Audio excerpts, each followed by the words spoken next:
শুভ নববর্ষ। আজ বাংলার প্রথম দিন ১৪৩২। আমি এখন রমনা বটমূলে দাঁড়িয়ে আছি। এখানে হাজারো মানুষের ঢল নেমেছে, তারা সবাই আনন্দ উদযাপনের জন্য একত্রিত হয়েছেন। এখানে এখানে দেখা যাচ্ছে যে আমরা অনেক পুরুষ মহিলা সবাই, বাচ্চা, অনেক কিশোর, তারা তাদের বাবা মার সাথে এসেছেন এখানে আনন্দ উদযাপন করতে। আমার কাছে ভালো লাগছে। প্রথমে আমি আসছিলাম, অনেক ভিড় ছিল, কিন্তু এখন আসতে ভিড় কমছে, আমার ভালোই লাগছে। অনুভূতি খুব ভালো। আজকে ২ বছর পর আমরা শুভ নববর্ষ পালন করতেছি, ভালো লাগতেছে। নববর্ষের শুভেচ্ছা, শুভ নববর্ষ। এখানে সবাই আনন্দঘন পরিবেশে আছেন, চারপাশে অনেক গান বাজনা, ঢোল বাদ্য বাজনা চলছে। তো পরিবেশটি অনেক আনন্দঘন পরিবেশে রয়েছে। আমরা এরকম ভাবে এত এত ভালো পাইনি আগে, আর এরকম ফিলিংস হয় নাই।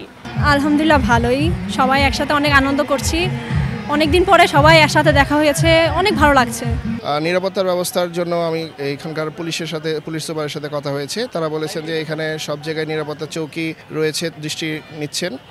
এবং আমরা যখন এখানে প্রবেশ করেছি তখন আমরা দেখতে পেয়েছি যে এখানে অনেক আমাদেরকে চেক আপের মাধ্যমে আসতে হয়েছে। তো জায়গাটা অনেক নিরাপদ, অনেক সুন্দর পরিবেশ, সবাই আনন্দঘন পরিবেশে আছে।